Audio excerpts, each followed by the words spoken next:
ടിക്കുന്നുണ്ട് എങ്കിൽ അവരോട് ശക്തമായിട്ട് അതേ ഭാഷയിൽ നിങ്ങളോടൊപ്പം ഞങ്ങളില്ല എന്ന് പറഞ്ഞുകൊണ്ടാണ് മുസ്ലിം ലീഗ് പാലസ്തീൻ റാലി കോഴിക്കോട് കടപ്പുറത്ത് സംഘടിപ്പിച്ചിട്ടുള്ളത്.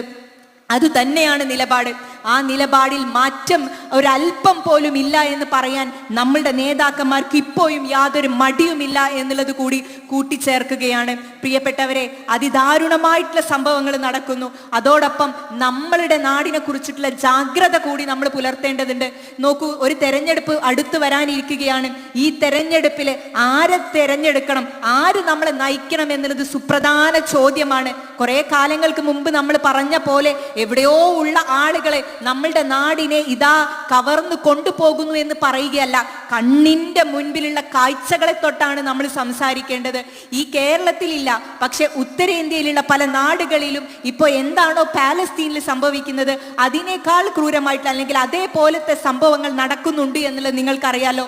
മണിപ്പൂരിലെ സംഭവങ്ങൾ നിങ്ങൾ കാണുന്നുണ്ട്.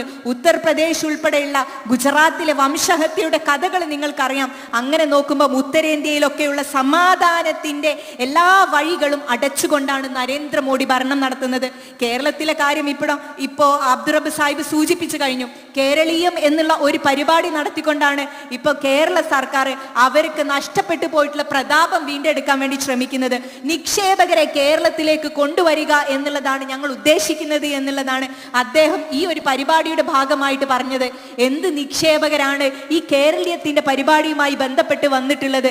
നിങ്ങൾ ആ സമയത്ത് തിരുവനന്തപുരം ജില്ലയിൽ പോയി നോക്കിയിട്ടുണ്ട് എങ്കിൽ നിങ്ങൾക്ക് കാണാൻ പറ്റും. കല്യാണ വീടുകൾ പോലെ റോഡുകളും മരങ്ങളും ഒക്കെ ഡെക്കറേറ്റ് ചെയ്തുകൊണ്ട് വഴിയിൽ ഉടനീളം ലൈറ്റുകളും ബൾബുകളും വെച്ചുകൊണ്ട് ആളുകളെ ആകർഷിക്കുക. എത്ര നിക്ഷേപം കേരളത്തിലേക്ക് വന്നു എന്ന് ഈ സർക്കാർ ഇപ്പോഴും വെളിപ്പെടുത്തിയിട്ടില്ല. ഇതേ ഘട്ടത്തിലാണ് പെൻഷൻ മുടങ്ങിയ ആളുകൾ, കുടുംബശ്രീയിൽ നിന്ന് നഷ്ടക്കണക്കുകളുമായി പറഞ്ഞ ആളുകൾ, KSRTC ജീവനക്കാർ ഉൾപ്പെടെയുള്ള ആളുകൾ ഈ സർക്കാരിന്റെ മുൻപിലേക്ക് വന്നത്. ഞങ്ങളുടെ പണം എവിടെ? ഞങ്ങൾ ചോദിക്കുന്ന ശമ്പളം എവിടെ? ഞങ്ങളുടെ വീട്ടിലെ കറണ്ട് ബില്ല് ഷോക്കടിപ്പിക്കുന്ന രൂപത്തിലേക്കാക്കി മാറ്റിയത് ആരാണ് എന്നുള്ള ചോദ്യങ്ങളുമായിട്ട് വരുന്ന സാധാരണക്കാരന്റെ ലോകത്തല്ല കേരളത്തിലുള്ള പിണറായി വിജയൻ ജീവിക്കുന്നത് എന്ന് പറയാൻ ഈ കേരളീയത്തിന്റെ ഒരു സദസ്സ് മാത്രം നമുക്ക് ഉദാഹരണമായിട്ട് എടുക്കാം. നമ്മൾക്ക് വേണ്ടി ചെയ്യുന്ന ഒരു സർക്കാരും ഇപ്പൊ ഈ രാജ്യം ഭരിക്കുന്നില്ല, ഈ കേരളം ഭരിക്കുന്നില്ല എന്നുള്ള ഓർമ്മ ആളുകളിലേക്ക് എത്തിക്കാൻ ഈ ഒരു സമ്മേളന നഗരി, ഈ ഒരു നിങ്ങളുടെ ഈ ഒത്തുചേരലിലൂടെ സാധിക്കട്ടെ. അത് വരാനിരിക്കുന്ന തെരഞ്ഞെടുപ്പിന്റെ ഒരുക്കമായിട്ട് കണ്ടുകൊണ്ട് ഈ സംഗമത്തിനെ നയിക്കാൻ നിങ്ങൾക്ക് സാധിക്കട്ടെ എന്ന് ആത്മാർത്ഥമായി പ്രാർത്ഥിക്കുകയാണ്. ഒപ്പം തന്നെ ഈ ഒരു പരിപാടിക്ക് മറ്റൊരു മഹത്വം കൂടിയുണ്ട്. ഇത് നിങ്ങളുടെ നാട്ടുകാരൻ കൂടിയായിട്ടുള്ള അനു കാവിലിനുള്ള ഒരു സ്വീകരണം കൂടിയാണ്. അദ്ദേഹത്തിന്റെ നാട്ടുകാർ നൽകുന്ന ഒരു സ്വീകരണ പരിപാടിയാണിത്. ഫ്രാൻസിലെ തെയിംസ് യൂണിവേഴ്സിറ്റി എന്ന് പറഞ്ഞ യൂണിവേഴ്സിറ്റിയിൽ നിന്നാണ് അദ്ദേഹത്തിന് ഓണറേറിയം ഡോക്ടറേറ്റ് ലഭിച്ചിരിക്കുന്നത്. എന്തിന്റെ പേരിലാണ് ലഭിച്ചിരിക്കുന്നത് എന്ന് നമുക്ക് എല്ലാവർക്കും അറിയുന്നതാണ്.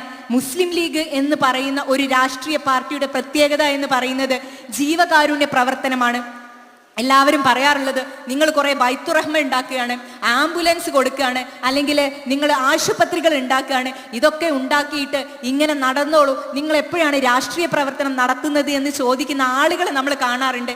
പക്ഷേ അവരോട് പറയാനുള്ള ഏറ്റവും രസകരമായിട്ടുള്ള മറുപടി എന്നുള്ളത് ഞങ്ങളുടെ രാഷ്ട്രീയ പ്രവർത്തനത്തിന്റെ പ്രത്യേകത ജീവകാരുണ്യ പ്രവർത്തനത്തിൽ ഊന്നിയിട്ടുള്ളതാണ് എന്നുള്ളതാ. നമുക്ക് ആളുകളുടെ വേദന തിരിച്ചറിയാൻ പറ്റണം. ഒരു മനുഷ്യന്റെ കണ്ണിൽ നോക്കിയിട്ട് അവൻ എന്താണോ ആഗ്രഹിക്കുന്നത് ആ ഉയരത്തിലേക്ക് അവനെ നയിക്കാനുള്ള പ്രതീക്ഷ നൽകാൻ പറ്റണം.